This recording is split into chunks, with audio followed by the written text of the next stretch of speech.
उदयपुर, अमरावती, औरंगाबाद, जौनपुर, बरेली, खंडवा, न जाने कितने ही शहर हत्या को उकसाने वाले नारे के जज्बाती वायरस से इन्फेक्ट होते जा रहे हैं।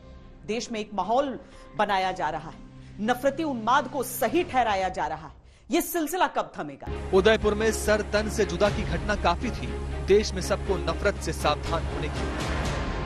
अमरावती में जब कट्टरता के चलते सर कलम की बात सबके सामने आई तो ये देश के सिस्टम के लिए तुरंत सक्रिय हो जाने का अलार्म था।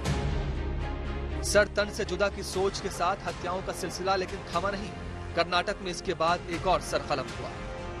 जो शख्स किसी भी सूरत में गलत बयानी कर रहा है, किसी के भी मजहबी रहनुमाओं के खिलाफ कोई बात कर रहा है, उसको कंडम करना, उसकी निंदा करना, ये हर शहरी का मुल्की फरीजा भी है और मजहबी फरीजा भी है। लेकिन उसके साथ कोई भी ऐसा हिंसात्मक नारा जो कहीं ना कहीं वायलेंस को कहीं ना कहीं दर्शाता हो या जिससे किसी को कत्ल करने की धमकी दी जा रही हो, इसकी हमारे कानून में और हमारे मजहब इस्लाम में कतई तौर पर कोई इजाज़त नहीं है। इसलिए मुझे लगता है कि जो लोग सही इस्लाम का इल्म रखते हैं उनसे जाकर इन तमाम चीज़ों के बारे में मालूमात ज़रूर हासिल करनी चाहिए।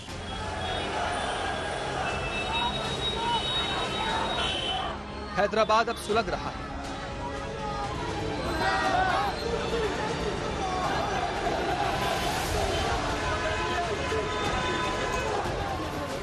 सवाल यह है कि आखिर कब तक और कहां तक जाएगा नफरत का ये कारवां?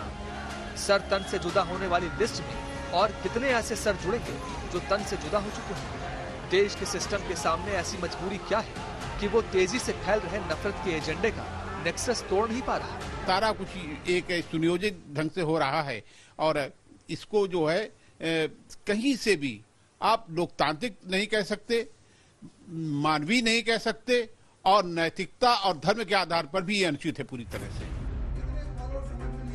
राजा सिंह का बयान आपत्तिजनक है, ये पार्टी ने भी माना और कोर्ट ने भी। कार्रवाई भी हो रही है। लेकिन एक सामाजिक कार्यकर्ता जब सरेआम न सिर्फ सर तन से जुदा के नारे भीड़ से लगवाता है बल्कि राष्ट्रीय चैनल पर उसे डिफेंड भी करता है, उसे अरेस्ट होने के चंद घंटे बाद ही जमानत मिल जाती है।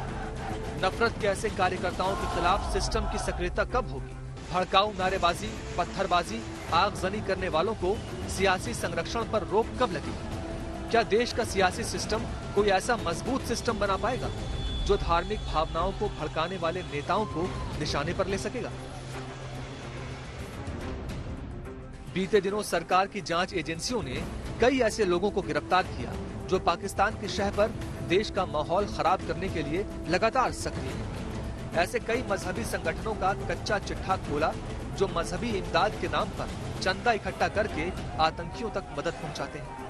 क्या देश का कानून विधान कोई ऐसी व्यवस्था कर सकेगा जो आतंक की गुल्लक में जमा पैसे को देश के खिलाफ इस्तेमाल करने वालों पर रोक लगा सके? देखिए, पहली बात तो यह है कि ये कोई मजहबी नारा नहीं है और मजहब इस्लाम की रोशनी से के नुक्ता नज़र से अगर देखें तो इस तरीके की नारे की कोई इस्लाम में असलियत नहीं है। ये लोगों ने अपनी जानिब से बनाया है और मुझे लगता है कि जिसको एक गलत तौर पर और गलत तरीके पे हिंदुस्तान के सिनेरियो में और हिंदुस्तान के पस मंज़र में पेश किया जा रहा है। हम एक डेमोक्रेटिक सेटअप में रहते हैं। किसी के खिलाफ अगर आपको कोई नाराज़गी है या किसी ने कोई आपत्तिजनक बात की है तो उसके लिए जो कानूनी रास्ते हैं वही फराहम किए जाएंगे। इस तरीके के नारे कतई तौर पर किसी भी सूरत में न तो मजहब इस्लाम की नुमाइंदगी करते हैं और न मुसलमानों की नुमाइंदगी करते हैं।